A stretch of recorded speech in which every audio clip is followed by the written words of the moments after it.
an adult audience. Loveline may contain sexually oriented content. Listener discretion is advised. Loveline with Adam Carolla and Dr. Drew. Hey, everybody, it's Loveline. I'm Adam. That's Dr. Ahad. Hey. He is not Dr. Drew. He is a gynecologist and a obstetrician, and you deliver babies, yes? That's right. Board certified. He has filled in for Drew in the past. He's good people, even though he's only one guy. Drew is in Toronto doing a film with the Olsen twins, playing their father. So, You're kidding. No. Okay. I should have talked to you about that before. I can't believe it. Anyway, he's a horrible actor, too, and I pointed that out to my partner, Jimmy, today, and he said, well, they're horrible actresses, and I said, yeah, touche. That's right. And who needs someone acting better than them? Like, if you're going on tour, you want the opening act better? You want the band that goes on in front of your band to be better than you? No.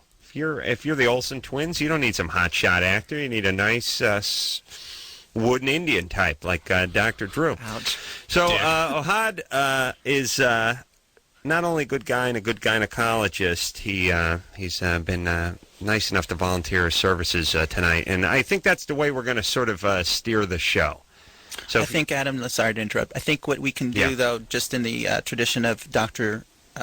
Drew, we can call me Dr. Ben. It might make things easier. Oh, okay. That's what we've done in the past, so it's Dr. Ben. All right. Well, let's just do that. And, maybe now's not time to talk about it, but that's...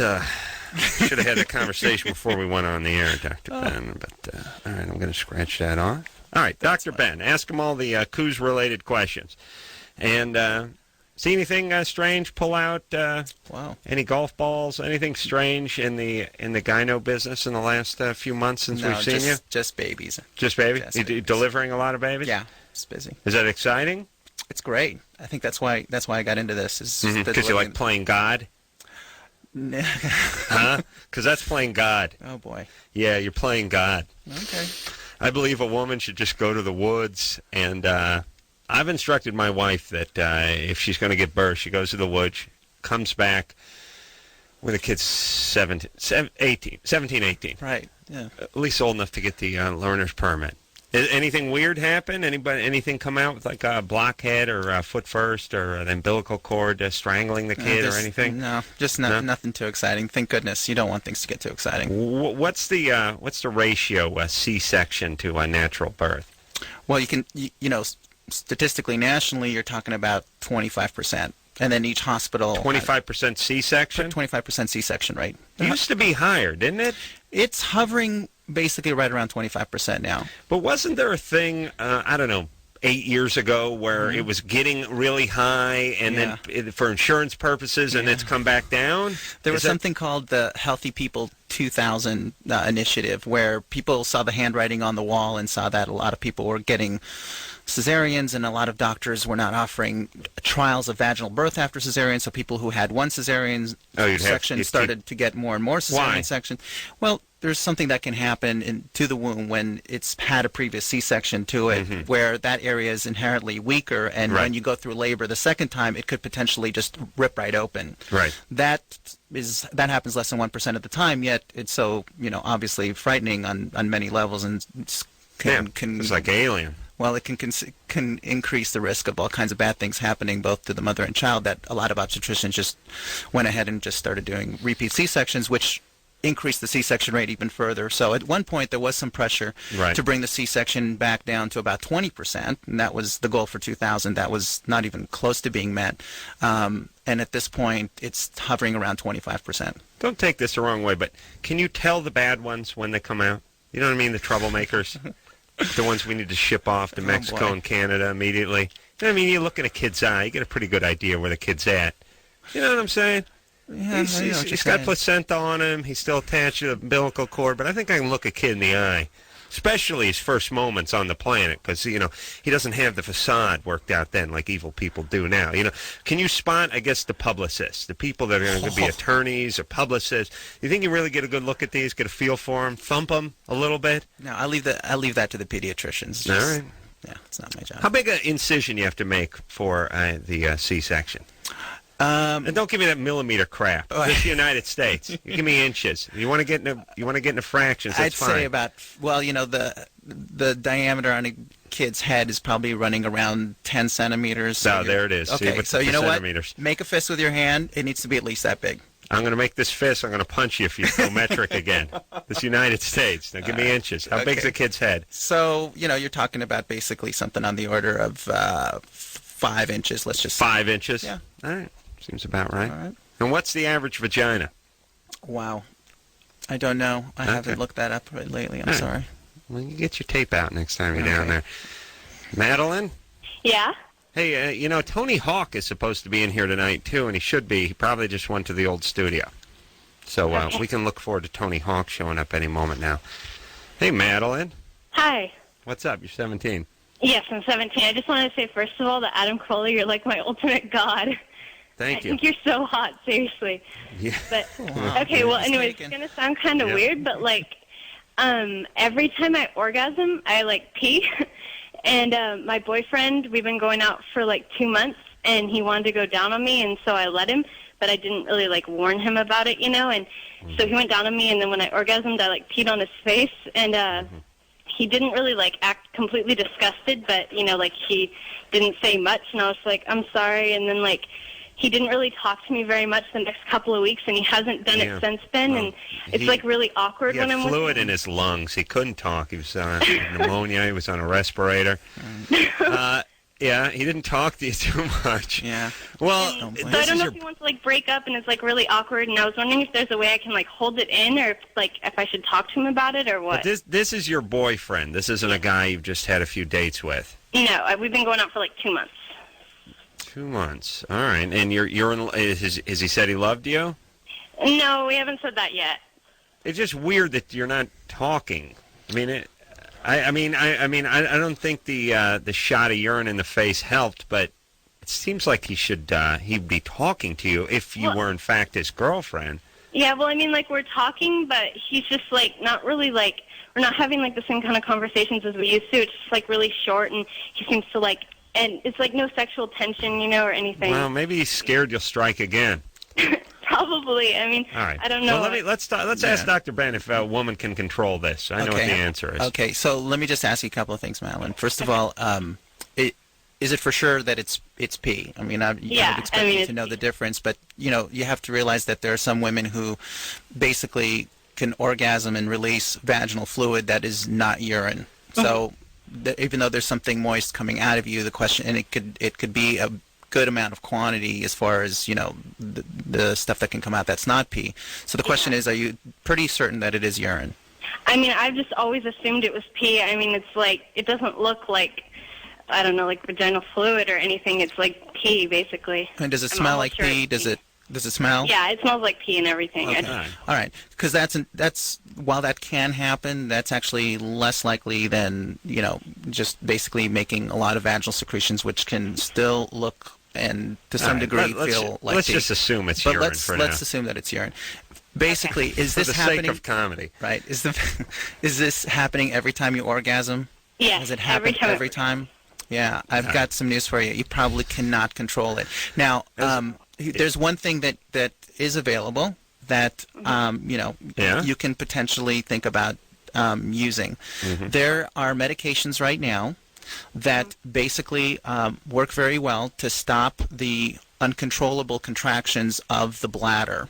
Mm-hmm. And stay in your system for long periods of time. I don't know, have you ever seen, Madeline, these commercials? Usually elderly ladies, there's I gotta go right now. That kind of yeah. okay. No. All right. That medication basically works by stopping that uncontrollable spasm in women who just can't get to the bathroom on time. They have... Why women or anyone? Could it be a man? Is it made for a woman? No, it's basically, the urethra is the big physiologic difference is that the urethra is very different in men and women. Men have a much longer urethra. Women's ability to control their urine is somewhat dependent on their ability to constrict that urethra. That basically tighten that muscle that leads from the bladder to the outside world. Oh, we got to talk. Because so you're saying now we got a lot of stoned. Here's our listenership. Okay. either super stoned or super stupid. And then there's a third category, which is stoned and stupid. All right, so it's important that we speak clearly and slowly. The urethra that's the whiz hole. That's right. And that's like a urine flume. That's where it travels down through the penis, and women have one of those too. Obviously, that's right. Not as long as guys, right.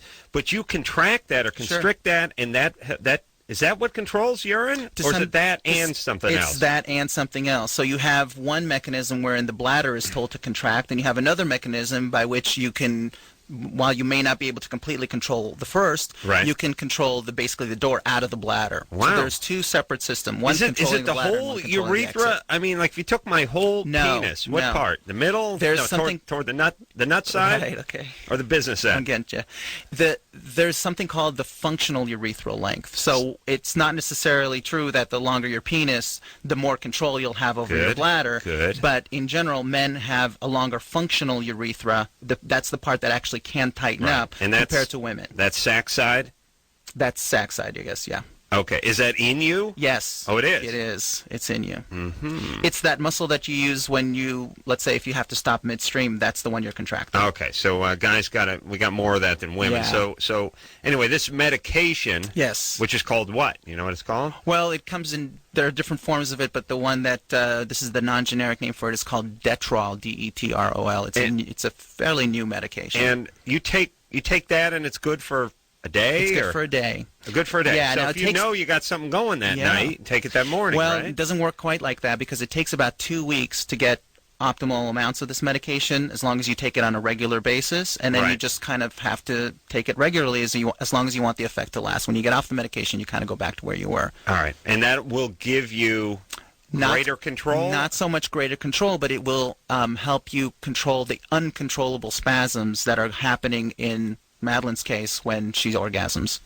So for her, this might be something to consider, and I would talk to your doctor about it. I want you to know that there is some hope for you. It's not a completely lost case that this has to happen to you every time. Well, because this question, I hate to drive it into the ground, but what the hell? We got 2 hours to kill. Who am I kidding? Tony Hawk's not here. Dr. Ben. It's just me and you. Yeah. Sorry, Adam. Oh, please, Tony. I wish I rode a skateboard. You can have something to talk Tony, if about. you can hear me hustle, buddy. Come on. Let's go now. No, we talk about this every night, it seems. Women call. This is like this women's little quiet little secret. It seems like, I don't know what percentage of women, but if it's 3% or 5%, that's a significant number of women that are walking around on the planet. It seems like most of them have this problem or have heard of this or know somebody. And the answer is just sort of, well, try to go number one before you get into bed, and then the other part is the guy doesn't really care. But really, if you're going into year number 6 of a relationship, and it's like going to SeaWorld every time you go down on her, you're going to want some medication. So I'm glad you're here. Sure, yeah, definitely look into that, Madeline. Good luck with that. I'm going to tell. And in terms of medication, so I was saying to Drew last week, I was saying, seems like someone ought to look into this or have some medication, or how come there's no studies on this or what have you. And he was saying, well, people are uncomfortable, they don't admit it, but there's plenty of problems that are this way in the medical community, and people devise, drug companies come up with products for it. Is this product? No, it's not specifically made for people like Madeline. It's made for, the vast majority of women that use this are specifically older women who have had increasing problems with controlling their urine. Is anyone working on the stuff I'm talking about? Not per se, you get with that. The system works exactly the same. The problem is very similar. Okay. Do you have a lab? No, Adam. You don't? No lab. No lab, sorry. Real doctor, no lab. Interesting. Drew has a lab. Drew has 2 labs. Really? Drew has a lab in his car. Mm-hmm. Wow, a mobile lab, like the Iraqis. It's neat. Anyway. Interesting. Okay. Megan? Yeah. You're 18. Yeah. What's up? Drew has a white coat, too. Do you have one of those? Oh, yeah. I got one in my car. You want to wear it at the break? Because I know Drew's is better. He's got one of those things that hangs from his neck they could hear stuff with, too. He told me the name, but I can't remember. Okay. You have one of those? Sure. But it's not as nice as Drew's. I bet. Megan? Yeah. You're 18? Uh-huh. He got one of those fat popsicle sticks he uses to hold people's tongues down when he talks. Oh, yeah. Yeah. Yeah, those are good. Yeah. Megan? Uh-huh. What's up? Well, I met this guy about almost a year ago, and we've been, I guess, dating. We've been definitely having sex for the past year, but he won't get into a relationship. I know he hasn't been seeing any other girls or anything, but I've been dating other guys, and it totally pisses him off, and he gets really jealous about it. But I told him, we're not in a relationship. I can go out with other guys, you can go out with other girls. But he refuses to go out with any other girls, but he doesn't want to have a relationship. And this has been going on for a year. Yeah. How old is he? How old is your boyfriend? He's 23, and I'm 18.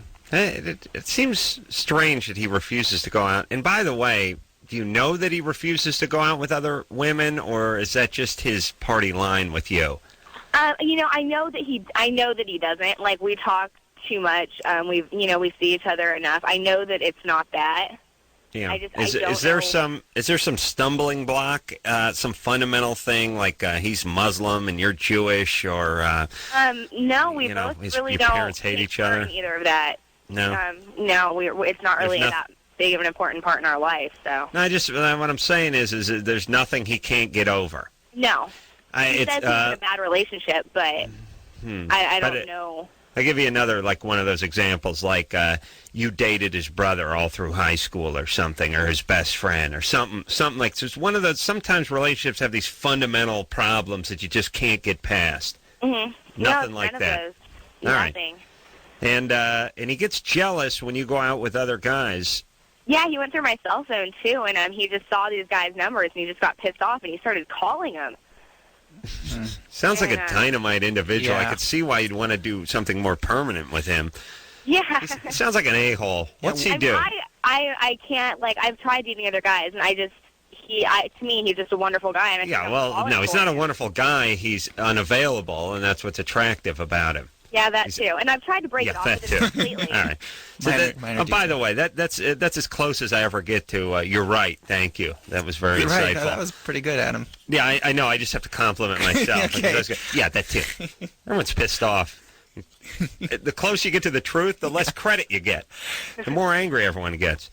So Megan, she threw it your way, but yeah, you don't want some kiss-ass 19-year-old who worships you. You want some unavailable 23-year-old who can't commit, and that's why he's so attractive. But it's not because he's a great guy.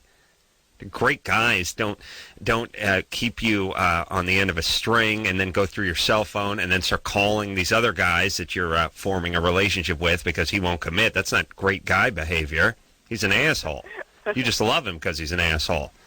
Yeah, Where's your dad? It's called. Where's your dad? Really Where is he? I don't care. Where's your dad? My dad's out in Temecula. Uh-huh. How often do you see him? Maybe once every 2 months. When did he cut out? About when I was 2. Aha. So your dad kind of abandoned you then, right? No, my parents just got a divorce. My dad and I have been close. He just started another family and everything, and we do get along really good, and I do visit him and stuff. It's nothing like I hate him or he's not in my life at all. Where did he go when you got divorced when you were 2? My mom and I moved up to Riverside, and then my dad just stayed where he was, where we had lived before they got a divorce.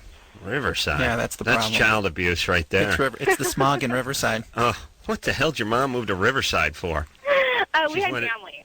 But we're in Huntington Beach now, so everything's good. Listen, what if you probably got family in hell, too. You want to go there? Oh, please, no. Riverside. That's San Bernardino. Oh. Right next door. The only excuse for moving to Riverside is if you think you're going to hell. And it's the kind of thing where you don't want to be such a big transition between where you are and hell. So it's like you can't handle the hot tub, so you just go get in the pool, and that's kind of warm, and then you can slide into the hot tub after that. It's a little in between waiting pool between. That's what Riverside is. It's all people that are bound for hell. Yeah. So that's what you need to do. You need to assess your life. Like when you're in your 60s, you go, listen, look, if you've killed a couple of people and cheated on your taxes the entire time, move to Riverside and get acclimated to hell. Right. Thank you. By the way, Adam, just so you know, I went to college at UC Riverside, so I know exactly what you're talking about. There you go. You've done your time, my friend. Yeah, exactly. All right, Tony Hawk is here, everybody. Hello. That's Dr. Ben. Hi. Filling in for Dr. Drew. Sorry, I know it's disappointing. Sorry, I went to the old place. I thought I was such a Loveline local that I could just go there on my own without any directions. That's all right. That's all right. We're glad to have you here at the new old facility. I don't know where. Anyway, let me just yell at Megan real fast. Yeah. Yeah. Megan. Let me. All right, yeah. get rid of this guy. He's not interested. It doesn't. We can't because we keep finding our way back. I mean. No, you keep finding your way back to him. It's No, just he this always chaos. comes back around to me. It's not the other way. All right. Well, I cut don't him think that off. it's healthy. Cut him off. He finds his way back to you because he's horny. Cut him off. Yeah. So you know I'm right. Cut him off. Be a woman. It's more so me, though. It's not him, because he's always bitching that the only reason I'm telling you to cut him off. He won't commit. That's what you want. And if he would commit, you wouldn't be interested anyway, because there's no chaos and there's no excitement in that. All right? You just think it's him and just, he won't commit and that's just it and just leave it alone? Give him an ultimatum. Tell him either he commits or that's it, and then stick to it. All right? Okay. Unless you're too scared to find out what that answer is. See? Yeah, that's heavy. Tony, what's happening? How are you? Good. How you doing? All right. I was listening to you yell at me the whole way here. Thanks. I needed you out here. Yeah, Dr. I know. Ben. Yeah, I was really dragging things down. Thanks for showing up. Well, he's not a, he's a gynecologist, and they can't talk. They have to just sit there. Right. Like it's weird to talk. Hey, what's doing? How Yeah, about I don't think you want to have any light conversation during that exam. Do you try to break the tension a little bit, or is it all just pretty much you're going to feel a little pinch? Yeah, you say that. And then You say push a lot, You say but that's push. the obstetrics part. Right. Yeah. And what about that Lamaze? That sounds like a waste of time to me. I'm not interested in that Lamaze. Okay, don't do it. Is it falling out of favor? Let me tell you, I think it's great for the dads. The dads go in, they support mom's head, they get to visualize what's happening to their partner. There's this thing called a pillow that they invented. I think it's about 6 years old now. You just slide it under the head, and it actually acts as a support. I don't want to be there. Oh, no. Tony, do you have kids? 3 boys. Were you there when they were born? Yep. You standing in the room? Standing in the room. Videoed one of them. Were you doing push? Were you like we push did Bradley. What's Bradley? Bradley is it's a fighting another vehicle. Relaxation method. Oh, really? I'm not going to be some sort of what's different? spokesperson or anything, but what's it works. the difference between Lamaze and Bradley? I from what I know, Lamaze is more about breathing, and Bradley is more about total relaxation and sort of experience and all, and it's very ethereal. But did it work? It worked. I have 3 kids from 2 different moms, and both no anesthesia. Really? Nothing. Wow. Those are amazing women. That's incredible. Pretty heavy. Yeah, it's a big deal. Yeah. So is it like is it like they're hypnotized or something, or they pick a spot on the wall and focus on it? Yeah, just breathing and visualizing and relaxing, and you got to be there the whole time. Yeah. And what are you doing? Being a sort of a bullet that they're biting, like squeezing so hard that you're just sort of dealing with it. And do you say stuff? Try to. Just relax, breathe, It's coming. It'll be over soon. It'll be all right. I don't know. I'm not focused. Hold on. All right. Yeah, I don't want to do any of that. Tony's skating in the Tony Hawk's Boom Boom Huck Jam Tour, which is coming to a town near you. And Tony won the 2003 Nickelodeon's Kids' Choice Award for favorite male athlete. Not that goddamn Kobe Bryant. Not Kobe. So what are we plugging? The Boom Boom Huck Jam? Sounds good to me. What is that? How's that work? That is our arena tour featuring motocross, skateboarding, BMX, and live music. And we do basically a 2-hour stunt show, 30 cities in the fall. You've done that. What is this, the third? This is the second tour. Yeah. But did you have motocross the first year? Yep. I thought it was just bikes and skateboards. No, and all motocross that are stuff. flying over all of us. Oh, really? Yeah, over the half pipe. Jesus Christ. It's a sensory overload. It's a lot of fun. And where are you having it? Out in Los Staples. Staples and Anaheim Arrowhead Pond. Wow. It's bitching. So last year it went off, it was kind of a test, and by the end of it we were selling out dates, and this year we're doing more cities. We've got a bigger setup, more riders, and we're excited. Well, it's sort of like the X Games version of like Ice Capades, right? Is geeky as that sounds? I'd liken it to more Cirque du Soleil than Ice Capades, if it's fair to you. But I just mean you have people who are professionals who did it at a very high level, who get together, travel from town to town, and do a show. Do it, and maybe do it in a more freestyle way than you would be if you were at a competition, right? Yep, absolutely. I mean, you don't have anyone judging your scores or preliminaries or any heats to get through or anything like that. And there's some choreographed routines, so there's some things where we're going, we're all over, under, and, hit your spot, but at the same time, later in the show, we have a whole freestyle section where people can just go off. I have a question for Tony. This is the medical question. I've seen stuff like this go on, and I'm just wondering. In the back of my mind, I was always wondering, maybe this is the physician in me. Does anybody ever get splattered? I mean, when I was there, nothing happened. But does something like that ever happen? Yeah, and if we so, get hurt. Yeah. Do you have like emergency personnel standing by, or what's the plan? We have an athletic trainer with us. Actually, a friend of mine has been doing it a long time, and he keeps us going on the road. And and we had a couple concussions last year.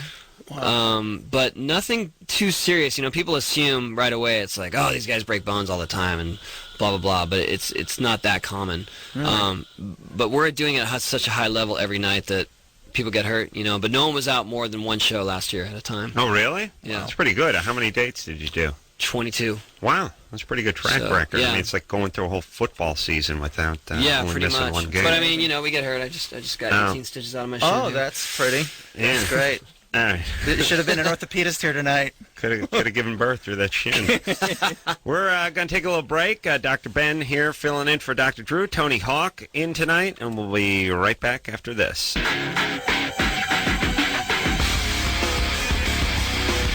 Hey, everybody. Loveline, I'm Adam. That's Dr. Ben. He's a gynecologist. He is filling in for Dr. Drew tonight, who is in Toronto doing a movie with the Olsen twins where he plays their father. I know it sounds surreal. Tony Hawk is in studio tonight. Phone number 1-800-LOVE-191. Tony Hawk's Boom Boom Huck Jam Tour is coming to a town near you. And if you want to find out any information about the tour and the dates and the locations, you can go to www.boomboomhuckjam.com. Or just TonyHawk.com. All right. It's easy to remember. We were talking during the break about injuries and accidents involving BMX bikes, skateboards, and all the other stuff. And Tony said he had a good one, but I told him to save it for the air, and then he said it's too complicated. I'll try to explain it. Just try to give us a good one. Okay, well, you were talking about the dangers of the pegs on the bikes, where they used to grind. And obviously, because they go in the guy's ribs. Yeah, and their ribs and their shins and things like that. Friend of mine, Rooftop, sorry for sharing this, but he tried to do a complete loop, like a Hot Wheels track loop. Mm-hmm.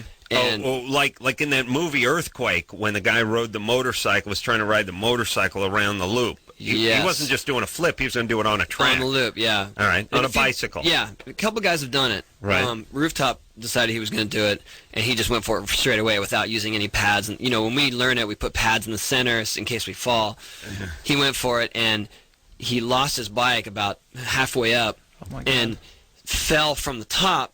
Right. And his bike went around the loop, and he met it at the bottom on the peg. Oh!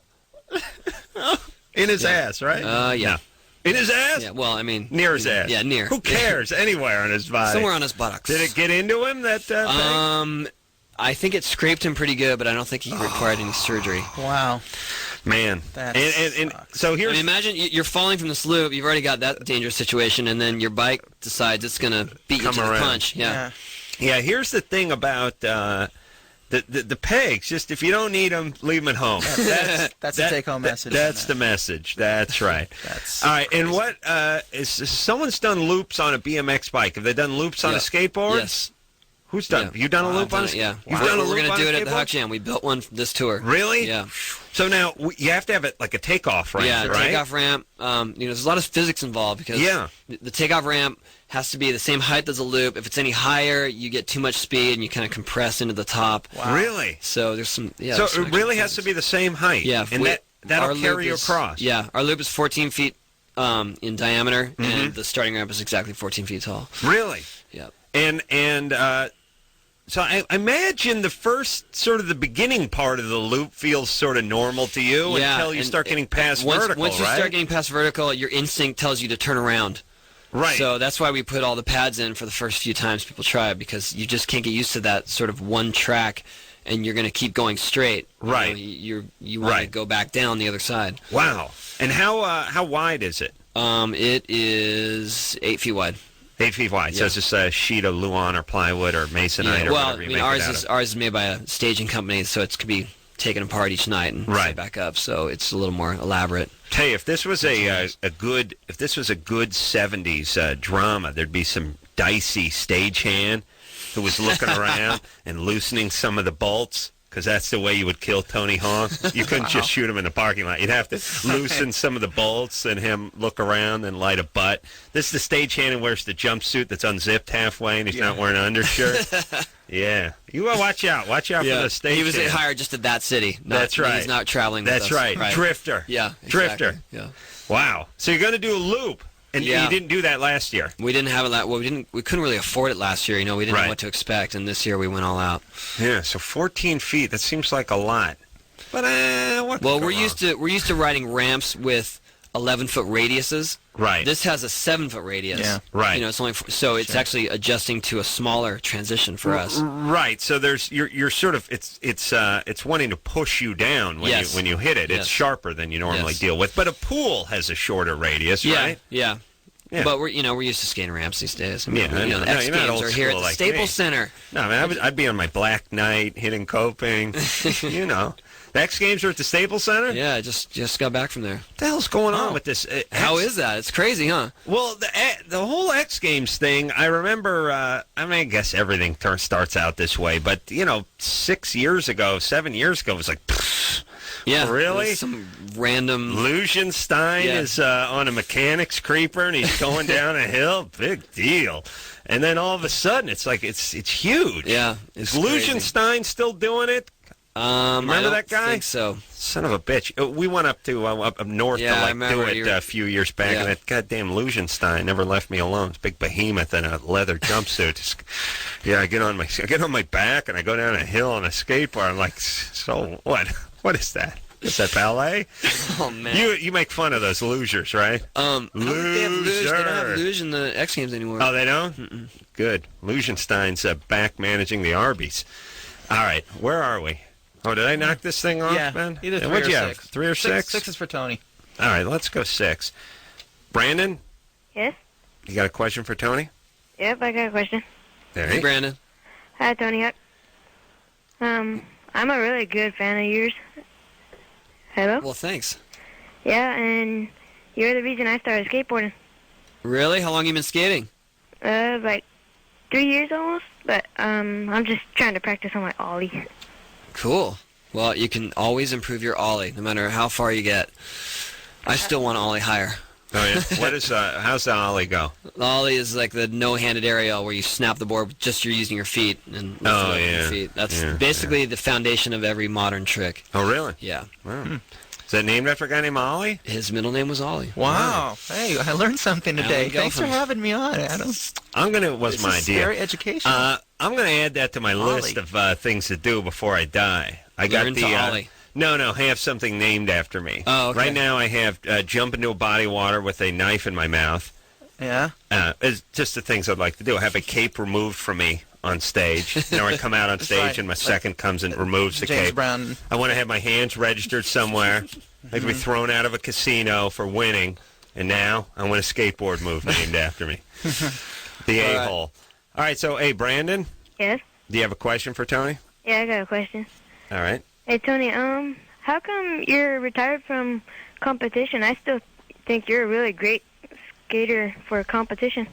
Oh, thanks, man. I just I did it for so many years, and it has opened up other opportunities for me to not be following the competition schedule, like Boom Boom Huck Jam, And it's more fun for me to do exhibitions and not be under that pressure that, you got to make the one routine. I like to be able to try stuff over and over. And you've been pro since you were 14. Yeah, so I think it was just time for me, and I didn't want to fade out. I wanted to leave on a good note. Do you think, I have a quick question for Tony. Tony, there was an article today in the LA Times about a kid named White. Shaun White. Yeah, like 16 years old and is now getting into both the snowboarding and this. Yeah, well, he's already the top snowboarder. There you go.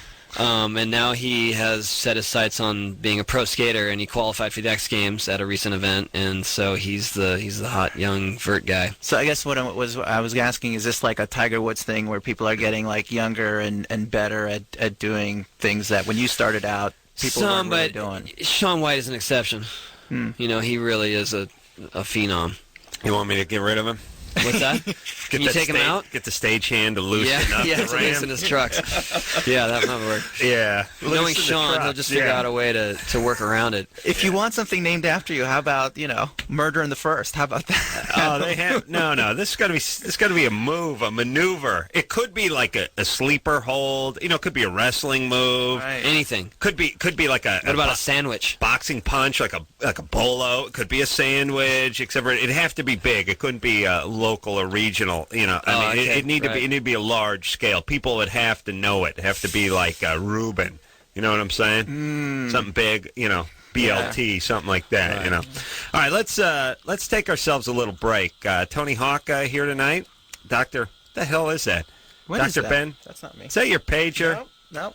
Innocent. Dr. Ben in here, gynecologist, to the stars, filling in for Dr. Drew, and we'll be right back after this. Hey, everybody, it's Loveline. I'm Adam. That's Dr. Ben. I almost said Dr. Drew. We're just talking about that rascal. I miss him so. He's in Toronto working. Tony thought I was kidding. I know it sounds like I'm kidding. Right. If something He gave that disclaimer, but it just still sounded like it was a joke. Yeah, I know. it is. He is in Toronto working on a movie with the Olsen twins playing their father. And if you think about it, he looks the part. I mean, if you picture the Olsen twins and you picture Drew, okay, he's about the right age for them. My theory, I have three theories actually as to how he got the gig. One of them involves Satan, so I'm not gonna explore that one yet. But the other two are they could have watched Loveline, the TV show, when they're like 17 now, so they would have been like 12, 13, maybe 14 years old. Would have been that prime time for the adolescent young girl to stay up late, defy her parents, and watch the late night MTV show. So they could have been watching MTV and digging Drew's scene when they were 13. Just about time you're getting a crush on the good-looking doctor with all the answers. Secondly, we did that Dawson's Creek thing it's been about 3 or 4 months ago, but we guest starred on some episode of Dawson's Creek. They could have been watching Dawson's Creek. I'd say it's one of those two things. They spotted him, and they wanted him for the movie. They specifically requested him. I guess so, yeah. I don't think he stormed the set. I don't know. They probably wanted like Robert Duvall first. he was shooting something else.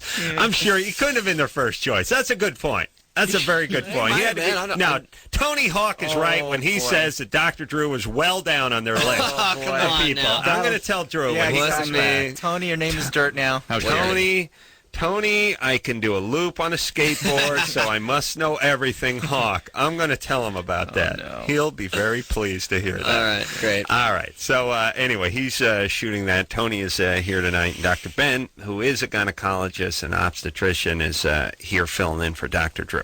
All right. And also this tour is Tony Hawk's Boom Boom Huck Jam tour, which is nothing short of amazing. Doing a loop on a skateboard.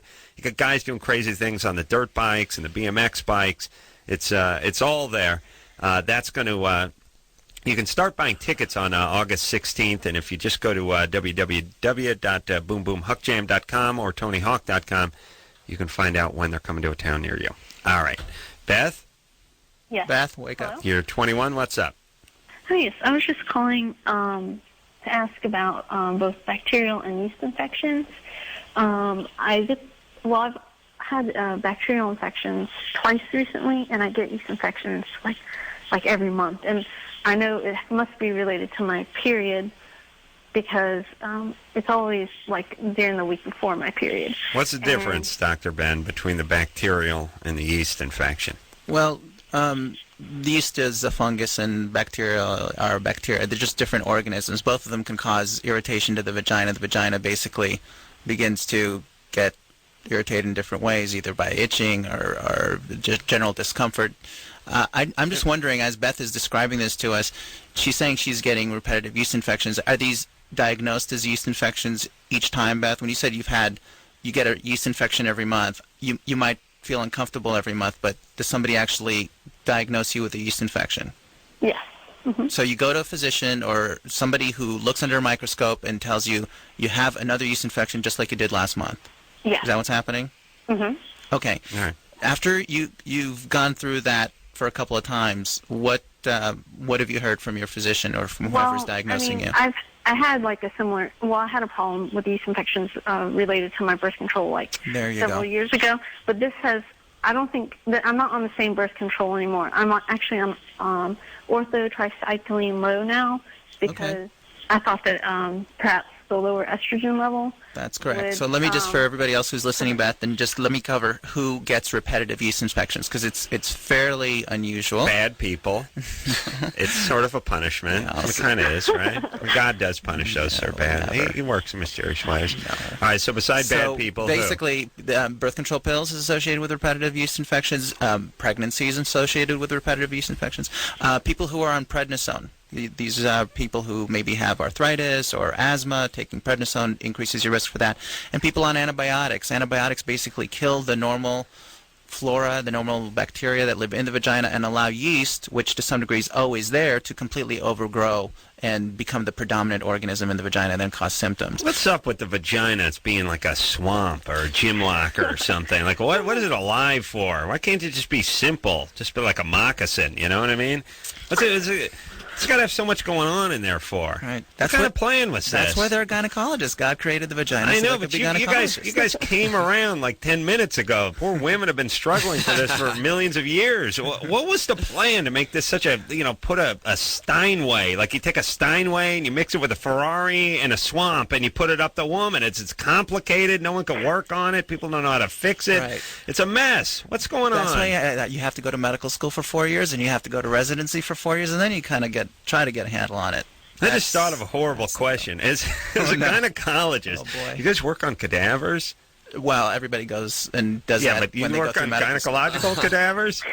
You could for some complex gynecologic surgeries. Ooh. You can certainly attempt it on the cadaver. Be rough. I mean, but let's get back to you dedicate your, before you donate your life to science that way, you may want to think about the gynecological cadaver. You know what I'm saying? Okay. Yeah. Well, but that would be too bad for the gynecologist who's trying to, become a better surgeon. Yeah. That's right. I hang up my tonks at that point and walk. That's where I go back on the pro circuit. That's when you give Drew back his jacket that you love so much. Do you ever work on any cadavers? Sure. Well, in medical school, yeah. But not since. Not since. No. Yeah, too tempting. All right. Can I finish up with Beth? Just so she gets something out of this, other than cadaver talk? Yeah. So, Beth, basically, I think there's a couple of other things, and these would be the more serious things which can cause repetitive yeast infection. So I don't mean to freak you out or anything, but diabetes is something that we sometimes think about.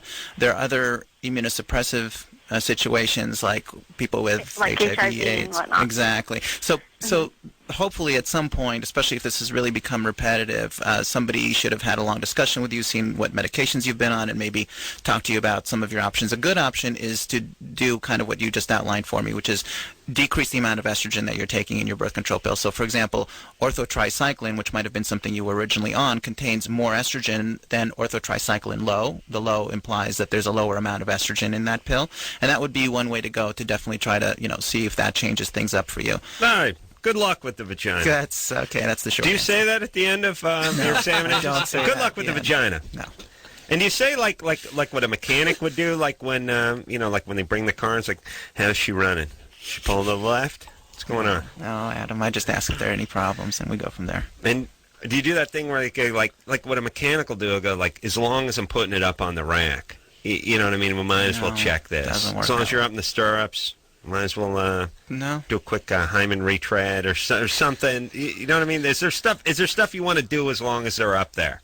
None of that? Just make sure they're okay. All right. Do those Olsen twins come into you? I haven't seen the Olsen twins, just on TV. Yeah. That'd be a freebie, though, right? Well, Adam. No, I mean, there's certain women you want to charge more for, right? I mean, you want to. You can't, but you want to. I don't even know how to respond to that. Yeah. Simple nod will do. Nick? Yeah? Hey, I want to say what I would normally say to Dr. Drew. I'd say that you guys are all pimps except for Dr. Drew. You're a passionate man. He is a man of exquisite passion. But he's not there, so that kind of ruins my fun. I'm trying to keep the passion in the room for Dr. Drew. Dr. Ben, a man of passion as well. I bring in the passion. That's right. I got something for Dr. Ben real quick. You know how Adam was asking you about weird things in gynecology? Well, my mom works for a urologist, and she's had a guy with a balloon in his urethra. So. He found a balloon in his urethra. Yeah. How blown up was that balloon, or was it just completely out of it? Shaped What like was he a doing? poodle. Well, it was, you think he ate the balloon? Yeah, is the story going anywhere? No. What happened? It was just a piece of quick information, from All right. Thank you. All right, Nick. But Nick, what's your question? my sister came out as bi about 2 weeks ago, and she was abused when she was little. And I was wondering if that had anything to do with that, or How do you know she was abused? because my father went to jail for it. Oh, really? Yeah. Yeah. Sorry to hear that, by the way. Oh no. Are you doing okay? Yeah, I'm fine. And your sister is older? Yeah, How old is she? she's 22. Oh, really? Is she out of the house? Yeah, she was in Wyoming actually. All right, so she's out of the state for you. Yeah. All right. Well, I'm glad you're worried about her. Probably, but it's all water under the bridge now. I mean, she's probably bi because of what your a-hole dad did to her, but there's no way to prove it, and even if you could, it wouldn't matter because she would still be bi. Yeah. So you just be her good little brother. And so should we send my dad to Puerto Rico or Florida? I forget which one it was. Oh, you mean for his punishment? Yeah, the penal colony. Oh, your dad is not. This is a bogus call. No. I'm going to see you in hell or Riverside. Riverside. Or possibly both. Both. Okay. Yeah. All right. Okay. All right. I wonder if people who do go to hell, I wonder if they get to hell, and if they did live in Riverside, they get time served.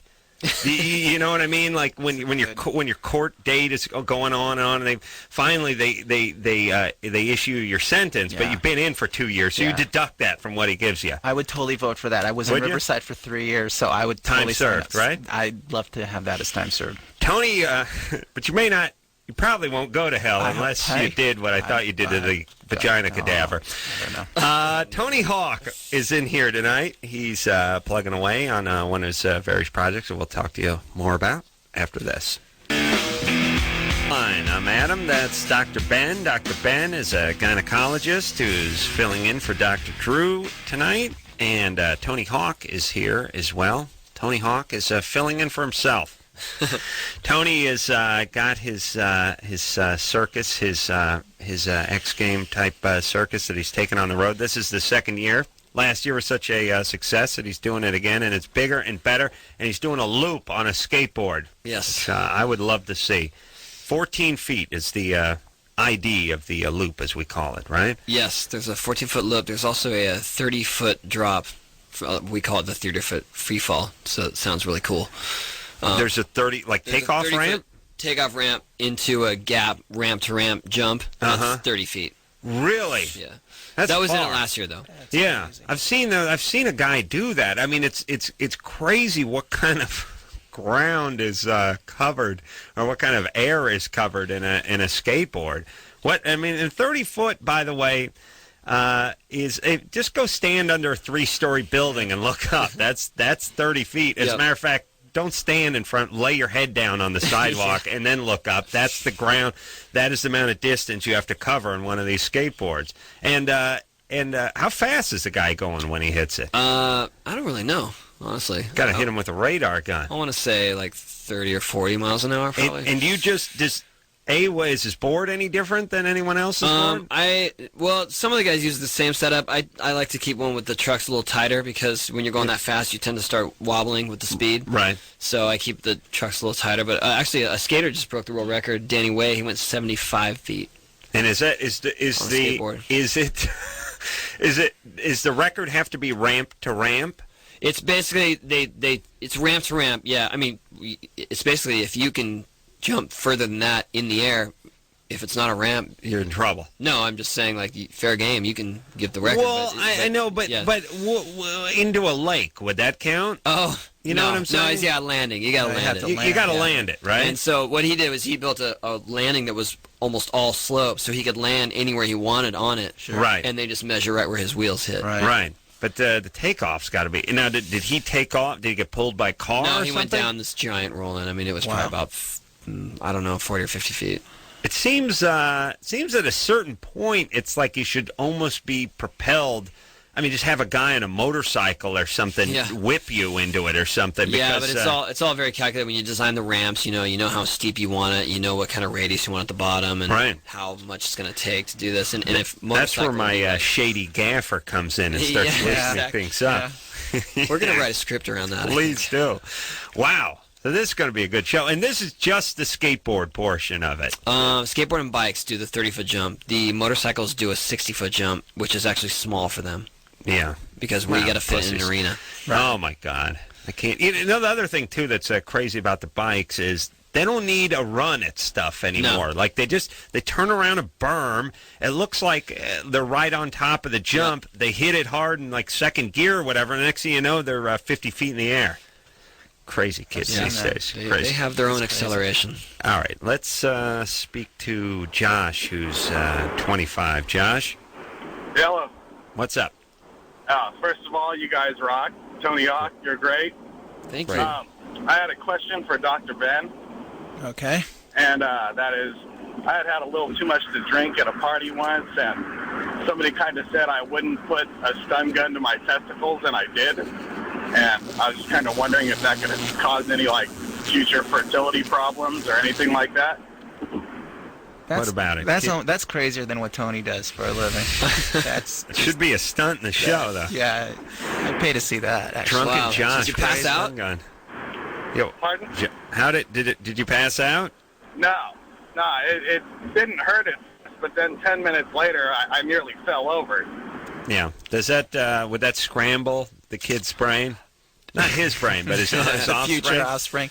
Well, what works well for you is that you basically kind of, the sperm turnover and the testicles so quick, you just completely replace all the sperm within about 7 to 10 days. I turned some over last night. Do you think that could be the new condom, though, where you just hit that and then you've got a good hour with sterility? Yeah, I like that. And then you're out and you're fine. That's a good idea. I just don't think it'll work. But it's sort of possibly. It's like all those sperm. It's like in those movies where you hit the guy with the knockout dart, and it's like, all right, we got 44 minutes to get in and out of here before he comes around. Right. You just hit your nuts with the stun gun. Sperm is disoriented. It's swimming up your ass. It doesn't know what way to go. It's trying to get back in your penis while you're walking for the bathroom. It's trying to chase you into the kitchen.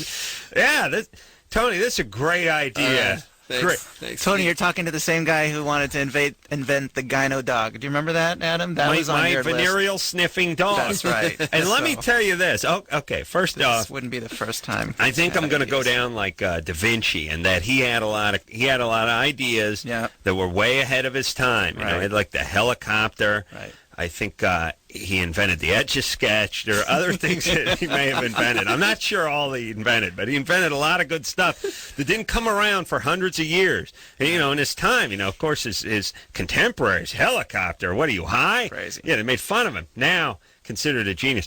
I think I'm going to be seen that way through history myself. And I think my, first off, my heated sofa is something, and my shotgun beer with the pull tab on both sides. Right. I mean, the list it goes on and on. Yeah. But my gyno dogs. See, a dog's sense of smell. No, I'm glad you did. A dog's sense of smell is like 1,000 times more cute than a human's, right? Yeah. They can smell anything. They can smell gunpowder. You can take a joint, pack it in coffee grounds, weld it into the fender of a pickup truck. That dog can smell it if it's looking for a joint.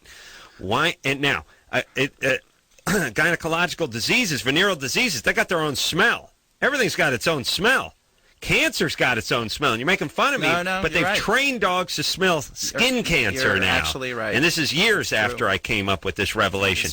Dogs can sniff for venereal disease. Wow. So what do you have to bring a dog with you, like if you go out to a club or something? Station him by the door of the club, I would say. Like if you're throwing a party, you put the dog there. If the dog starts chasing its tail or something, you have to escort the lady out. But what about the men? Men can have it. Right? Yeah, but I ain't blowing them. You understand? Unless I get really drunk. Okay. I'm worried about the chicks. See what I'm saying? I ain't one of them guys. Sorry to interrupt. All right, so the dog. Now here's why Dr. Ben doesn't like, because it would put him out of business. It would put him out of business because well, not necessarily a girl doesn't know she's got a problem, and then the dog sniffs it. And it's got to go to Dr. Ben. Yeah. Right. She's discovered it. He's like the triage dog. Right. He susses out what the problem is and tells them whether exactly. Now I'm understanding. Right. I had no idea. Right. Plus, he could apply the Metro gel too with that long tongue. Adam, that's pretty. That's a good reference. I know what the chicks rub on themselves. Job, we take the dog, we squirt the Metro gel up the dog's nose, and then he just laps up on the woman's vagina. It gets a kind of deep penetration that a woman could never get with an applicator. That's what I'm saying. And also, so here's my main point. My main point is a lot of women are a little bit tentative about going to the gynecologist, especially the younger ones. Okay. This is a non-invasive way to tell if you got a problem. You just sit there in the skirt. You don't have to pull the panties down. Just in a waiting room. Dr. Ben runs by with the dog. Just like the guy at the airport. And if he stops and he starts chasing his tail or scratching at the crotch or something like that, we know we got a situation. Hey, if the dog passes you by, you come back in 6 months. No problem. Genius. This is genius. Somebody better be recording this. We'll all be looking back. They can train these dogs to sniff anything. It's not, it's not like they got a special dog for cocaine and a special dog for gunpowder. All they got to do is train them on whatever it is: pot, coke, gunpowder, whatever it is, cancer, crabs, herpes, chlamydia, whatever it is. We train them. That's what it is. Yeah. Thank you. Okay. I'm speechless. I don't know what to say. No, thank you. Okay. All right. Thanks for the reminder. Glenn? Yeah. You're, what are you, 19? Yeah. What's up? Well, first of all, Adam, you're the best. You're like my idol and stuff. You rock. Thank you. Tony Hawk, oh my goodness, you're the greatest. And my question is for Tony. There's this guy that walks around our town. His name's Slim. And the story behind Slim is that he used to ride with you in competitions, and he got hit by a bus, and now he's like crazy and retarded and can't talk. I just want to know if that was true or not. Wow. Is his nickname Slim now, or is that his real name? I don't know. Everybody calls him Slim, and he calls himself Slim, kind of. Where are you? I'm in Hemet, California. I'm not too sure. Well, listen, Glenn, the guy got hit by a bus. Yeah. I should cut him a little slack. I'll say chops? yes, just so that he's got something remember to Slim. go on. Yeah. Slim. Hey, Glenn, what's up with Slim you? was a ripper. Yeah, he was hot. I remember him. He was hot. He had a wacky style, but he was hot. What are you doing? Going to junior college? Actually, I'm working full-time right now. Good. What are you doing? I'm an X-ray technician, darkroom technician. Yeah. Wow. That's pretty good. At 19? Doing good. Yeah. All right. Oh, don't worry. Yeah. Adam, how do I, do you have all your votes yet? Or what? For the piece of paper for congressman? Oh, for governor? Yeah, for governor. Congressman. No, I gave that up. It turned into a zoo. Yeah. Oh man! All right. Once Gary Coleman was in, Adam was out. That's right. That was the straw. All right, I got bigger fish to fry, like my cancer sniffing dogs. Hey, that's a great idea. Sniffing. All your Thank ideas you. are great. Thank you. Right. Okay. And my next idea is to hang up on you, though. That's the best idea. Using your own logic. That's right. Cut by his own knife. Lael? Hi. Hey, is it Lael? Lael. Lael. Yeah. What kind of name is that? Yeah, what is that? It's Gaelic. I don't really know. What does it mean? I have no idea. All right. Never looked into that, huh? No, I haven't. You don't sweat the details. I like that. Once in a while, you meet someone whose name is a popular song, and they never heard the song. That always freaks me out. Like what? Yeah. Popular song? Well, I mean, it would have had to have been like 20 years, 30 years earlier kind of thing. But you figure somebody would have gotten to him. Yeah. And then you go, hey, your name's Wendy. The Beach Boys had a song called Wendy, and so the Association. And they'd be like, huh? I met a kid named Gage, which, is fairly common. And I said, oh, have you seen that movie Pet Sematary? And he goes, yeah, that's my mom's favorite movie. Oh, so he was actually named after Gage. I thought it was the kid that came back from the dead to kill his parents. Yeah. I thought it was going to be an emergency reference, like a Gage and DeSoto reference. Remember that show? He was actually named after a kid. Come on, maybe I was studying too hard. So busy working those cadavers. That's my problem. Emergency was a popular TV show. Emergency, like when the guys were flipping that. Oh, Gage. Yeah. That's right. I remember. That's why you wanted to be a doctor. That's right. It was because of Gage that I wanted to be a doctor. That's right. I remember now. Gage and DeSoto. Reference. That's right. I remember All right. that. What's wrong? Lael? Yeah. So what's up? I had a question for Dr. Ben.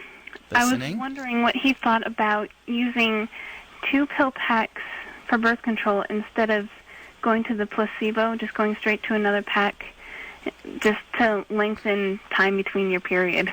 There's absolutely nothing wrong with that. I think people do that all the time, and it's basically a great way to, give you more time in between periods. There's nothing out there that says you need to have a period every 28 days. You can have it, any amount of times that you want. In fact, one birth control pill company is supposed to come out with a pill this year that instead of, let's say, every month you get a period, you have a period of once every 3 months. So yeah, they basically seasonal. extend seasonal. That's right. That's right. So you can skip the middleman by skipping the sugar pills and just keep taking one pack after the other and have a period when it's convenient for you. That's how people sometimes, basically, if they're going away on a romantic weekend or if they're going on their honeymoon and they don't want to bleed during that time, they can just basically manipulate their pills so that they can have their period when they want to. Okay. I was just thinking totally Haagen-Dazs stock just plummeting now.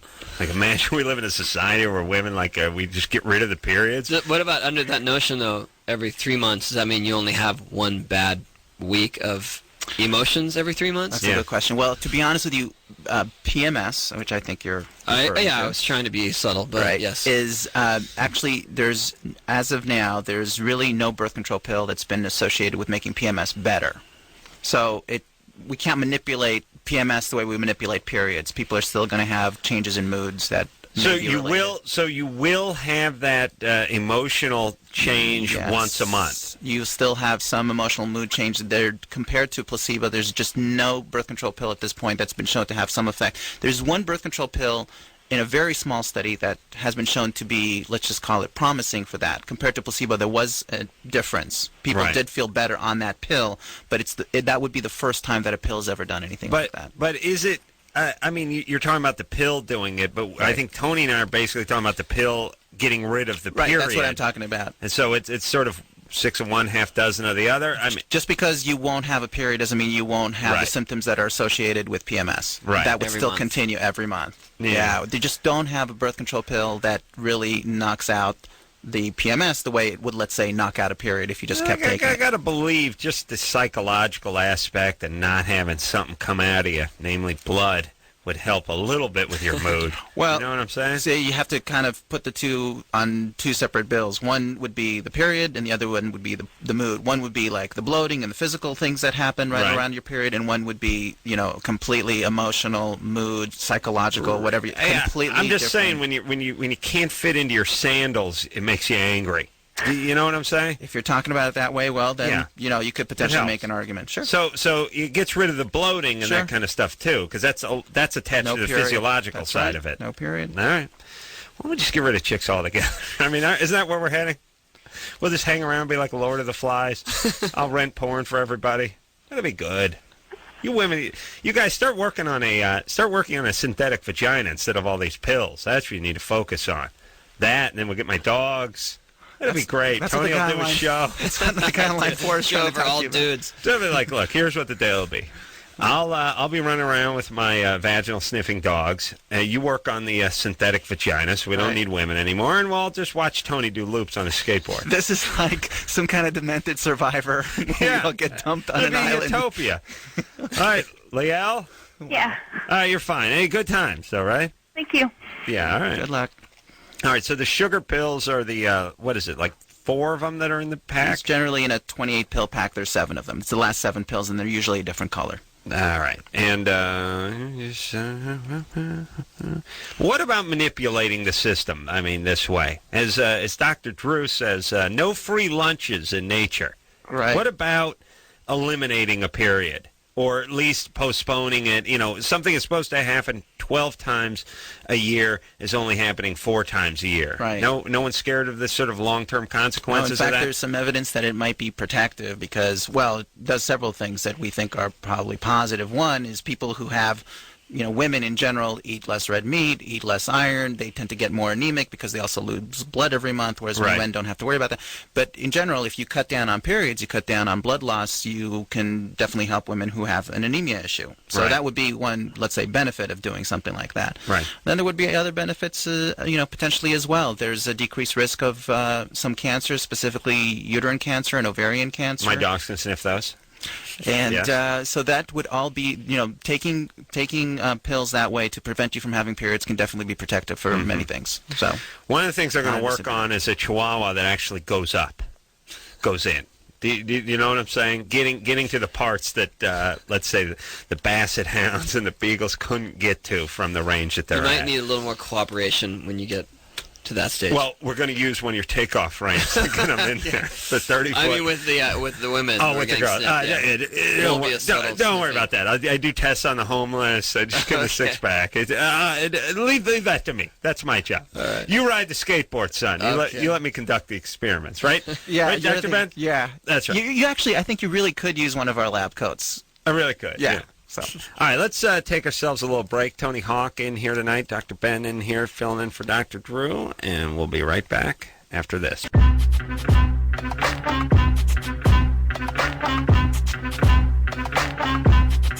Hey, everybody, it's Loveline. I'm Adam. That is Dr. Ben. I never miss that Dr. Drew until this song comes on. This is his song. He normally sings right along to it. I miss that big lug. Tony Hawk in here tonight. Tony is promoting his Boom Boom Huck Jam tour, which is going to be... when is you can start getting the tickets August 16th, which is, this Saturday, but what's the first stop of the tour? First one, I believe, is, I want to say October 3rd. We're in Vancouver. I'd have to look that up, though. All right. Beginning of October. And they're doing 2 dates in Portland. Coming to a town near you. Yep. What size venues you playing like basketball arenas and that like size? Staples Center and. Oh wow! Oh, we got all. I got up with our schedule. I got all the venues. There you go. Here. October 2nd, Vancouver. Yeah. Shows how much I know. Yeah. We go to Tacoma and Portland for 2 days. October 4th and 5th on the weekend because Portland was one of our best shows last year. No, really, yeah. I mean, what's a good escape? Like wherever wherever the most pot is smoked, that's the best town for skateboarding. Oh, come on! Come on now! Come on! No, actually, we're the coolest towns. The coolest towns. The coolest towns. All right. Portland is a very cool town. Right, where they smoke a ton of weed. All right, let's talk to Sarah. Hi. You're 16. What's up? Well, my question is, I've been dating my boyfriend for 7 months now. He's 17, and he is still a virgin, but all of a sudden today he told me that he didn't want to be with me anymore because I won't put out, quote unquote, because I didn't want to have sex with him. Mm-hmm. Are you saving yourself for marriage? No, I'm just saving myself because I don't think that I'm mature enough emotionally yet to deal with that. Wow. See, here's the catch-22. By you saying that, it means you're mature enough for a guy to have sex with you. It really does, right? That's mature. That's super mature. That's super mature. And he wins on a technicality, Sarah. Sorry. I know. All right. But honestly, Sarah, obviously, somebody who's talking to you in that way, and I don't know if this is his last-ditch effort to try to pressure you into doing something that you don't want to do, but, the fact that you know the difference and that you're gonna say no is a credit to your maturity. Yeah. Good for you. And that's fine. So, and you would know if you felt like he was the guy. Yeah, that's the whole thing. Look, if you want to do it, do it. But if you don't, that's fine. Stick by that feeling. I know, like, we do everything else, You do? Yeah, but it's just, I see, like, a lot of girls, like, get attached, like, emotional. Yeah. Isn't that considered putting out, though? The, doing everything. You guys do, like, oral sex? Yeah. I think I could get by on that for a few years, like in high school. All right. I don't know, it's just really weird, I guess. Yeah. All right, so, and you guys have been going out for how long? 7 months. 7 months. Okay. Well, look, if this is why he wants to break up with you, then that's his decision. You didn't do anything wrong. You just stood by your convictions, and that's fine. All right? Okay. All right. Okay. And listen, don't waffle either. If he does this, you let him go. Yeah, you don't- find a nice guy who'll respect you, all right? Anybody who's going to try to pressure you into it is just, that's probably not the right guy. That's right. That's right. Okay. Unless they offer you money. Now, that's different. That's a totally different thing. Actually, Ben just wrote that on a note and slid over to me. When should a girl start going to the gynecologist? That's a good question. Yeah. Okay. So, Who's not sexually active. right.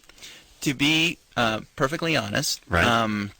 the American College of Obstetrics and Gynecology recommends that women start having regular pap smears starting at age 18 or when they start having sex, whichever is sooner. Right. That's Now- sooner for all our listeners, about 6 years sooner for most of our listeners. If you 6 wanted, to 9 years sooner. well, if you wanted to be purely, correct on this issue, the only reason to at least, obviously there might be other issues going on if there's an infection or if there's something going on with periods that isn't normal, then you might have to see a gynecologist for other reasons or delayed sexual development. There's a whole bunch of things that we do other than let's just call it pap smears or annual exams. Right. But if everything's okay, and you're not sexually active, there's actually a very good argument that you may not need to see a gynecologist until you are sexually active, because that's around the time where, you need to be potentially screened for sexually transmitted diseases, potentially start getting your pap smears done, because you cannot have an abnormal pap smear without being sexually active. You can't? You cannot. Why not?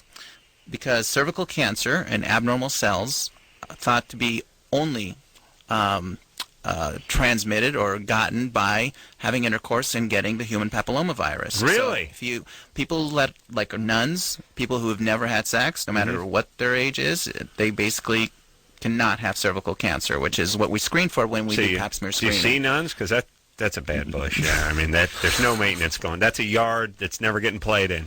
You know what I'm saying? There's no maintenance going on there. You don't want to see a nun. That's what he's saying. He doesn't need to see him. You don't need to see him. You don't see him. Certainly not for pap smear screening, but you have all kinds of issues, and honestly, the standard line has always been 18 or sexually active. All right, but you're saying can go older. You can go So if older.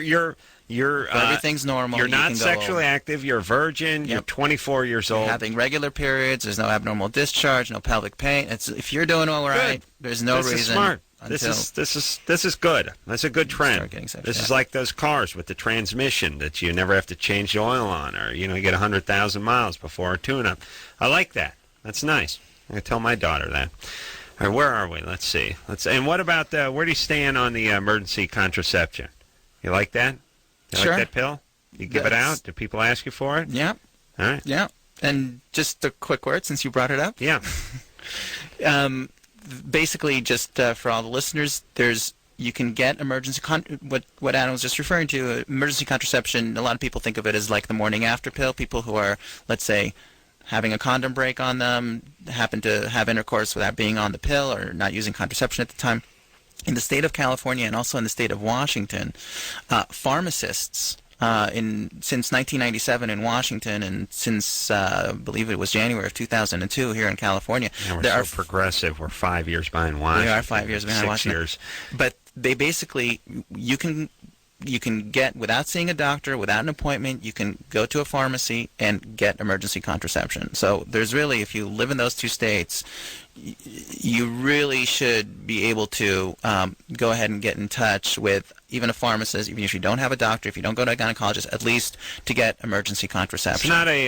It's not the abortion pill. That's right. This is something you take 72 hours That's after you have correct. unprotected sex, and you don't have. And why isn't this a bigger issue? How come more people aren't involved with this? I don't know how to answer that, but certainly I think it's religious one, right retards. I don't wouldn't have. you say? Yeah, all I can tell you is that everybody should know about it. But people are stupid, right?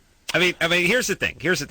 Wouldn't you think the people that were against abortions, the sort of religious right, would embrace this pill because it then avoids abortions? I can give you some statistics. I can tell you that out of the 6 million or so pregnancies that occur in this country, probably half are unintended. Right. And the thoughts are that if emergency contraception was widely available, let's just say over the counter, you could probably cut that in half. Yeah. So, I mean, I don't see, if you're really somebody who's anti-abortion, you should be wholeheartedly behind the emergency Yeah, contraception. but they're not anti-abortion. They're just sort of pro-blowhard.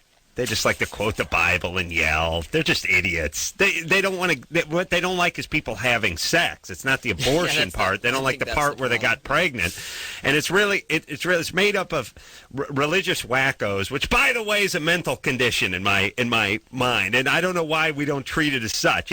You think you're Napoleon, you're nuts, but you talk to Jesus, you got no problems, you're nuts. All right, well let's call extreme religious fanaticism a serious mental condition. Okay.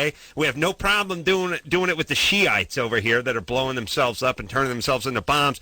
We can do it with the born-agains out here that are shooting the abortion doctors. It's the same thing. So way too much respect for these nut jobs. But they didn't get laid in high school, and now they're angry at the world, and everyone has to pay. And these people who are having sex at 17 years old or out of wedlock or what have you are sinners, and they deserve to be punished. And that's what it's about. They're not interested in getting rid of abortions. If they were interested in that, they'd embrace this pill. Of course they're not interested in that. They're hypocrites. And then the legislators over here and the politicians and all that, they don't know anything. They're not interested in offending anyone or making any serious change. I talked to Maxine Waters about it.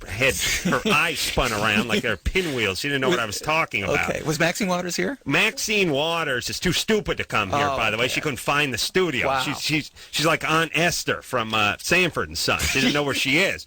I saw her in Politically Incorrect, and I told her about it. She didn't know what I was talking about. Yeah. She said the data wasn't in yet. They needed to study more. No, she's retarded. She was talking about emergency contraception? Yeah, she doesn't know what she's talking about. She was trying to blow me off. Wow. Yeah, and it's like, listen, honey, your poor constituency that's cranking out all the kids and on welfare that I'm paying for could use this goddamn drug. You get with it. Wow. Okay, one last thing. Jesus Christ. Okay, Adam. I'm so tired of this. This is illegal. You can't get this drug. No one will give it to anybody. No one will talk about it. Why don't we give this stuff out? It's safe. It's effective. Okay, just a couple of things. I'm angry now. That's it. Maybe Adam can cool off and I can tell you maybe some more information. But it's first of all, Adam said within 72 hours. There's actually some good studies that show that it's not as effective, but it is very effective for probably 5 days, so closer to 120 That's 5,000 hours. How much are they? And here's how it goes. If you go to, let's say you don't have a gynecologist, you don't have an internist, you got nobody to call, and you call a pharmacy. By the way, you can get more information on this there's a toll-free number. It's 888 not too late. It's easy to remember. So that's a national hotline. The number's 2, by the way. It's not TW. Yeah, that's right. It's the number 2, but the rest are right. So 1-888 not 2, the number 2 late. Right. And you can get all that information. But basically, when you go to a pharmacy, the charges there's 2 emergency contraceptive, let's just call them plans or pills. One is called Plan B. The other one's called Preven. The Plan B is a progesterone-only tablet. 2 tablets actually, and the other one, Preven, contains estrogen. The estrogen one, the Preven, can cause a lot more nausea, so a lot of pharmacists will also dispense something for nausea with it. But the cost is, depending on which pharmacies you go and which product you get, is anywhere from $20 to $50. Yeah. So not unreasonable, especially when you consider, the ramifications of what may happen. Yeah, what's it cost? All the screwed up, unwanted kids in this society. Really? Government's got to get involved with this, and they're such pussies and cowards and hypocrites, and they're just such cowardly pussies that they could never bring this up or talk about it. I've never heard any politician speak about it. I've never heard it spoken about on any show, any news, anything of that sort. This is the only show I've ever heard it spoken of, and it's like it's a miracle pill that could really do away with abortions and unwanted pregnancies, and no one will talk about it. Big pussy hypocrite cowards. Please. All right, now I'm fired up. Where's my dogs? Sick my dogs, Maxine Waters. Oh, please, she didn't even know where she was. You know when you meet people and you realize they're like dazed and disoriented and all that stuff?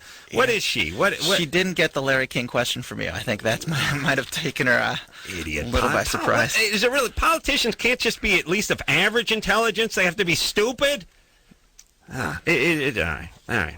All right, and then listen, why aren't people standing up for this? Why aren't people more outraged about it? It's never hurt anybody. There's nothing dangerous about this at all. In fact, the only contraindication, and it's a mild the only contraindication to taking this is basically being pregnant. I mean, if you know that you're pregnant, that's obviously not going to do you any good, and you shouldn't take this. Right. But that's really the only, contraindication. Yeah, that's right. No, let's not take the $40 worth of pill. Let's just build more prisons. It's a great idea. That's my plan. Prisons are cheap. Pills, those are expensive.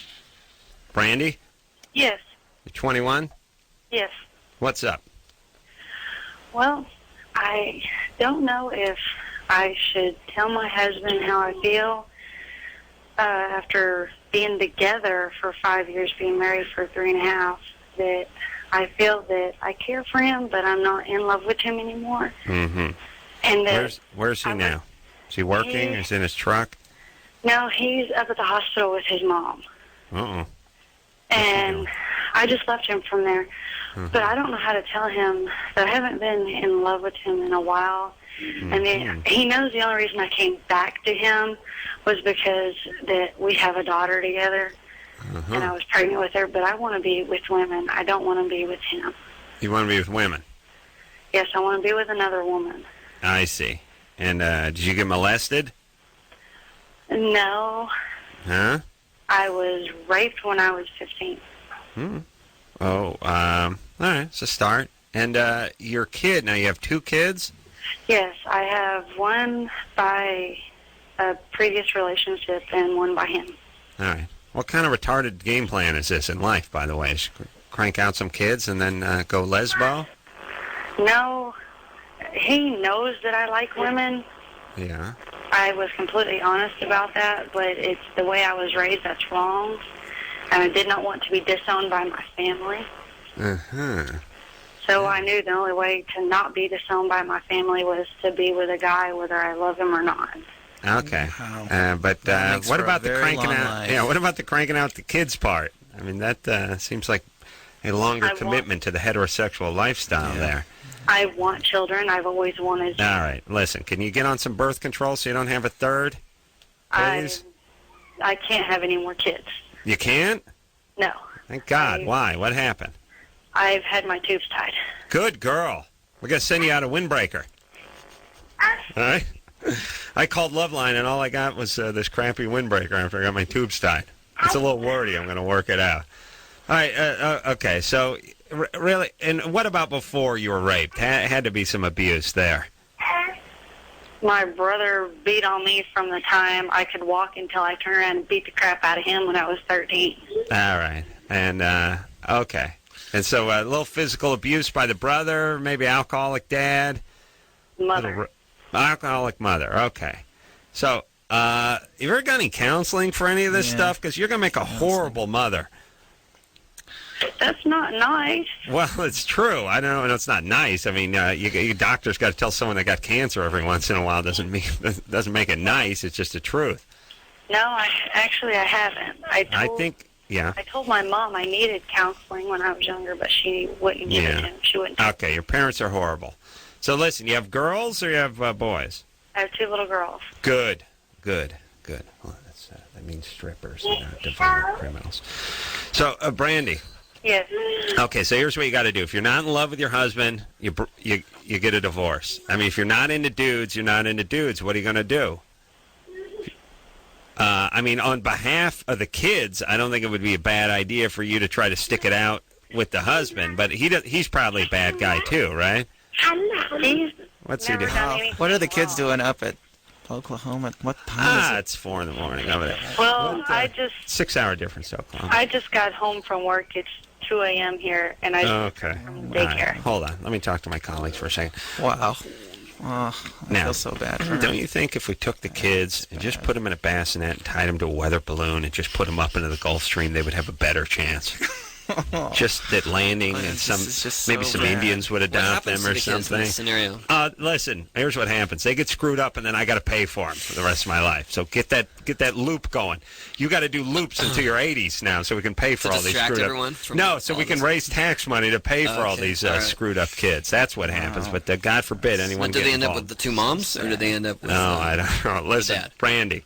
Yes. You have to create stability for your kids, right? That's job one. Hey, if you're in a loveless relationship and you're not even interested in the gender of the person you're in a relationship with, then you gotta get out of there. But I'm telling you, a little bit of counseling. And what kind of music you listen to? I listen to a little bit of everything. Yeah, except for classical, right? No, I even listen to that. All right. You listen to country and western, right? Yeah. No, you gotta listen to classical music and walk. You gotta take long walks and listen to classical music. That's your only salvation. This Adam, this is what you learned from the psychologist being in here the other night. Look, here's the deal. Okay, let me tell you. Let me tell you what I figured out. No one's people don't have money. They're not going to a therapist. They can't do anything. I'm just trying to calm the noise down in their head a little. I'm telling you, if you get a Walkman, you put a little Bach on it, and you go for a long walk around your block. It mellows you out, makes you a better person. Oh, you know what? It makes you marginally smarter. That sounds good to me. She got too many words floating around her head. She's All right, got a lot of work to do. Focus on the kids. Focus on you got to get yourself in order so you can be a good mother. You definitely have to work on yourself. If you're into chicks, you're into chicks, but you better make sure before you walk out on this guy. And I bet half of it is that this guy's not a great guy, but we don't have time to get into all that. Kids first. No more kids. We'll be back after this.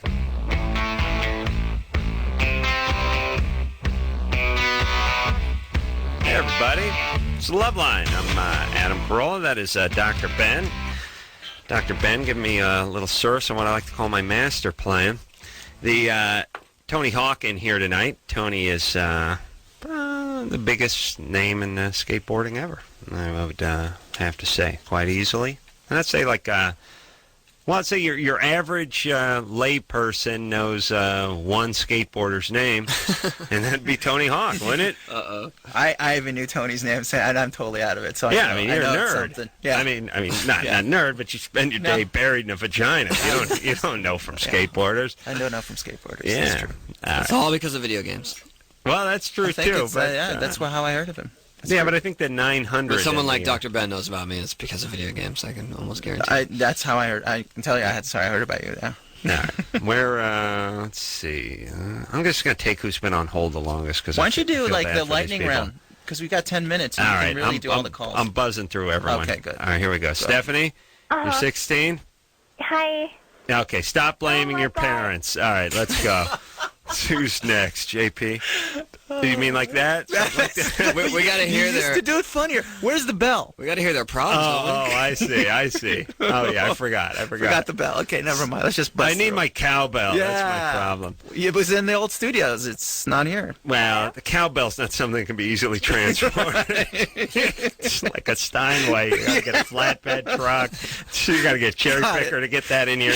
Pull the door pins out, take it off the hinge. I don't want to get into logistics. Stephanie? I just want to say hi to everyone. I love you guys' radio station. You rock.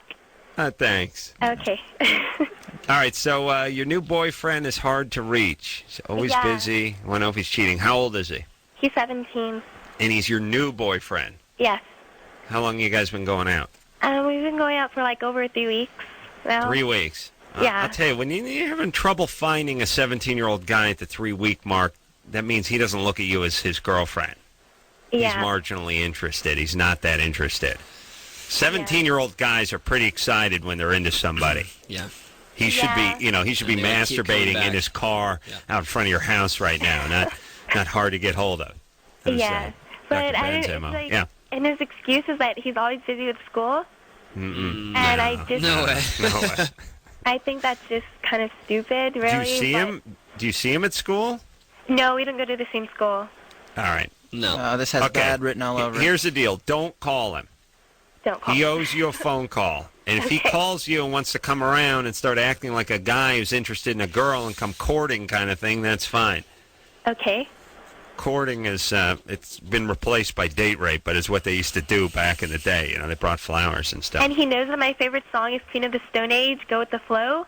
And he has this thing, he's always like, well, let's go with the flow, And I'm like... Wow, this guy's smooth at 17. Right. Yeah, I like that. That's smooth. Yeah. My girls were Stairway to Heaven. I try to work that in myself. All right, let's just, 112 minutes on hold. Dr. Ben, how could you do that? I didn't see that. I blame you. Christina. Yeah, you're 15. You saw a sex change show on TV. You want to know how they turn a penis into a vagina. Yes. Okay. Wow. They fillet it. Yeah, that's right. They cut it down the middle. By the way, I have no idea, I don't know much about this, but I know in principle what they're trying to do. Yeah. But it's like a set. It takes forever. So they open it up like when you make one of those kielbasa sandwiches where you split the wiener and spread it out. That's good. I would make a hole for it. I mean, I don't think there's like a hole magically waiting there to be like. No, the hole's not magically waiting there. That's why they have to undergo a surgery. You understand? Yes. Yeah. Okay. I had one more question besides that. But you're 15. Aren't you supposed to be thinking about like Hello Kitty stuff and no, like? I'm not interested in stuff like that. Don't you aren't you supposed to have like teen idols and stuff like that? I'm not like in middle school. I'm gonna be a sophomore in high school next year. So. All right. So you want to start thinking about flaying penises? Yes, Fine. exactly. Okay. But I want to know how many hobo powers would a really bad would like a deadly fart be? Deadly fart? This came up at work today. Hobo power is a unit of stink measurement that I'm trying to also... Well, there's so many projects in the hopper. I don't know where you come up with all this. There's no unit of smell measurement. You know what I mean? There's BTUs and there's kilowatts and there's RPMs. We got horsepower. We got something for everything but stink. You see what I'm saying? Have you heard about the scent printers that they're creating? No. They've narrowed generally all scents in the world to these foundation of scents. You know, it's a certain number, almost like the colors in the spectrum are attributed to the 3 colors. And they're going to have scent printers where you can record a scent and email it to someone, and then if they have a scent printer, it will emit that very scent. That is awesome. And you that should would have be thought about the best that. way Where to were share you when farts. they made that? I thought about farting on the computer years ago. Imagine sharing farts with your friends in Europe. Yeah, but you were literally squatting over the computer. I know. I went number 2 and ruined the keyboard. In doing that, there must be some sort of measurement. Oh, you're right. All right. See, hobo power. It's thought to. Here's how hobo power works. Okay. Hobo power is like, let's say a good fart would be like could be like a 20 to 30 range. Now 50 means you vomit. Means whoever's in the elevator actually vomits. Is that the end of the scale? Well, I'll tell you, the end of the scale is a theoretical scale, which is 100, but it's theorized that you would die at 100. I mean, no one's ever seen 100 experience. You would kill. Yeah, you could actually see 100. And you could see 100, and you would be convicted in most courts. Like that would be at least second degree or manslaughter. If you ever let, let's say, above 70 hobo power out of your ass. Yeah. That might have been what Saddam was working on. That's why we couldn't find anything. He was working on a biological weapon. And that's going to be the new internet sabotage. People emailing you 100 hobo power. On the stink computer. Oh, horrible virus. All right, well, we're going to take a quick break. We'll be right back.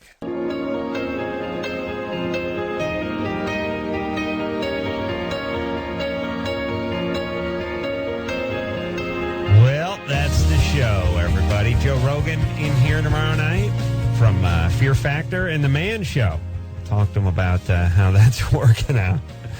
Oh, that'll be interesting. Dr. Drew will be back in tomorrow. Well, not back in tomorrow night, but back on tomorrow night from Toronto, where he's filming his movie. I want to thank Dr. Ben for coming in and doing a yeoman's job. My pleasure. Always good to have a gynecologist on the show. And Tony Hawk for coming in. Always good to see him. You can go to TonyHawk.com or BoomBoomHuckJam.com if you want to find out anything about the shows that are coming up and when they're coming to a town near you. Thanks a lot, guys. And until next time, this is Adam Carolla for Dr. Ben. Hey. Saying mahalo. This has been Loveline. The opinions expressed on this show are not necessarily those of the staff, management, sponsors, or this station. The producer for Loveline is Ann Ingold. Loveline is a presentation of Westwood One Entertainment.